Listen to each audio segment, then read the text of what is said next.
Silahkan berhimpun, silahkan pegang handphone, silahkan gunakan alat ini, tapi tanamkan di dalam diri kita sifat takwa kepada Allah Subhanahu wa taala.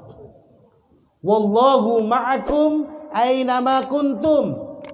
Allah itu terus bersama kalian semua, bersama kita dimanapun kalian berada. Artinya ketika menggunakan handphone di depan orang banyak, di depan orang keluarga, ataupun ketika sendirian, teruslah merasa saat itu ada Allah yang bersama kita. Kalau kita tanamkan itu, pasti kita tidak akan berani buka yang aneh, yang maksiat. Makanya Bu, Pak, kiai-kiai dulu, para salafus soleh itu pinter caranya menanamkan anak-anak mereka itu terus merasa diawasi Allah. Jadi kiai-kiai dulu, santri-santrinya itu diajari sebelum diajari dzikir-dzikir yang lain, itu diajari bersama-sama mengucapkan kalimat yang sederhana dan disuruh baca setiap hari. Apa? Beliau mengajarkan Allahu nadhiri. Apa? Ucapkan bareng-bareng. Allahu nadhiri. Apa artinya? Allah yang melihat diriku. Allahu syahidi. Allah yang menyaksikan diriku. Allahu ma'i. Allah senantiasa bersamaku. Coba itu kamu ucapkan 3 kali, rasakan. Dibuat dzikir setiap hari. Coba. Allahu nadhiri. Allahu syahidi. Allahu ma'i. Ulangi lagi. Rasakan kamu merasa diawasi oleh Allah. Terus ucapkan gitu.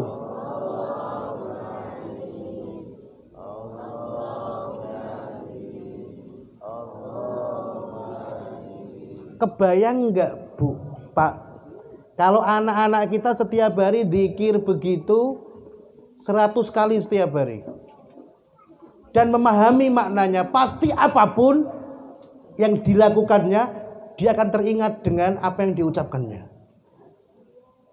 Jadi nggak perlu pakai CCTV. Anak kita CCTV-nya apa? Allah. Kenapa? Karena tertanam bahwa apapun yang dilakukannya dilihat oleh Allah.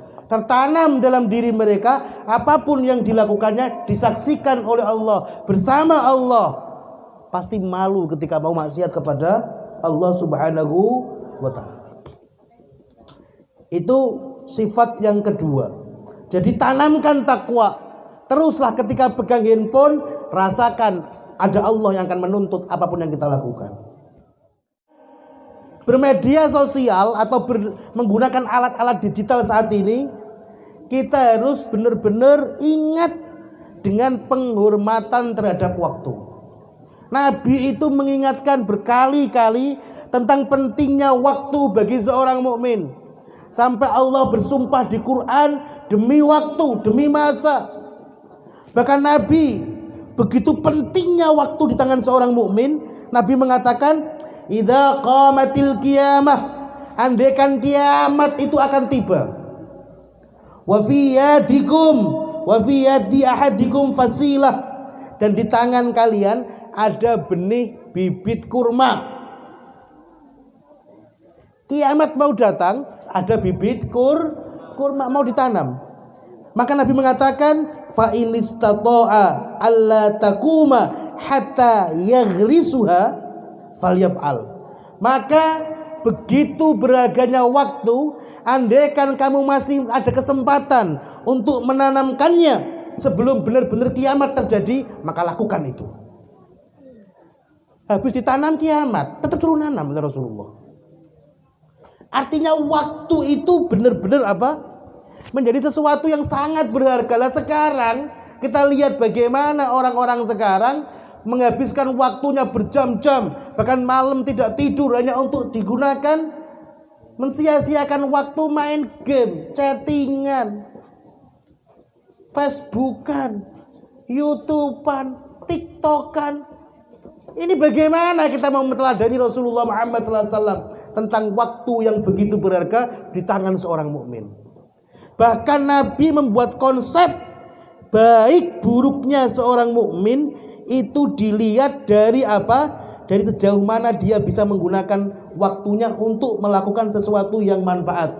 Min husni islamil mar'i tarkuhu ma la ya'nihi. Kebaikan Islam seorang hamba itu dilihat dari apa? Sejauh mana dia bisa meninggalkan perkara-perkara yang tidak manfaat. Tidak manfaat aja tidak boleh. Terlalu apalagi yang maksiat. Santri ayo ingat-ingat itu. Jadi waktumu itu berharga sekali. Jangan sampai larut di sana kita. Ini akan bagaimana pentingnya bermedia sosial dengan menjadikan sebagai cara dakwah kita yang santun. Ud'u ila sabili rabbik. Apa perintahnya Allah Subhanahu wa taala? Ajak orang ke jalan Tuhanmu bil hikmati wal mau'izatil hasanati wajadilhum billati hiya ahsan. Kita harus ngerti ujaran-ujaran kebencian, umpatan-umpatan. Ini bahaya sekali. Dulu orang itu maksiat lisan itu menggunjing. Sekarang ada maksiat baru, Bu. Bu, dulu menggunjing itu maksiat lisan. Sekarang ada maksiat baru. Maksiat menggunjing itu maksiat jari tangan. Halo, menggunjing itu maksiat jari tangan. Nyebarin berita-berita nggak jelas. Hati-hati, Bu. Antakulalahma akhi ayakulalahma akhi maitan fakarihtumu. Seperti makan daging saudaranya sendiri yang kamu nggak suka dengan itu. Itu maksiat apa?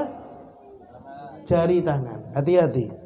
Maka benar-benar harus ngerti bermedia sosial ini harus benar-benar digunakan sebagai media dakwah, dan dakwah pun harus dengan cara-cara yang ma'ruf, dengan cara-cara yang baik, dengan cara-cara yang santun. Jangan sampai kita menjadi alat bagi mereka yang berusaha menyebarkan kebencian.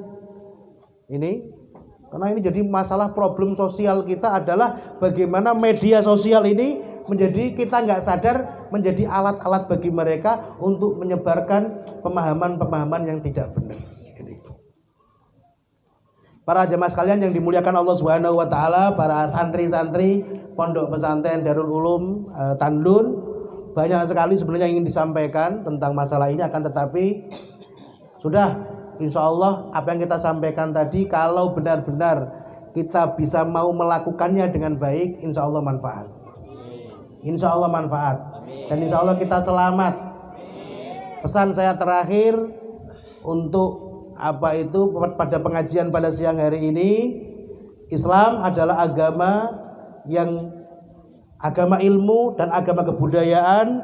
Maka ajarkan kepada anak-anak kita, pada santri-santri kita, bekal yang memang benar-benar mereka perlukan untuk menghadapi tantangan zaman mereka. Sayyiduna Ali pernah mengatakan, andaikan orang tua itu mendidik anak-anaknya seperti mereka dididik, maka dia telah mendolimi anak-anaknya. Kalau kita dulu dididik, kalau anak kita didik seperti dulu kita dididik, sedangkan tantangan zamannya berbeda, maka kita telah mendolimi anak-anak kita.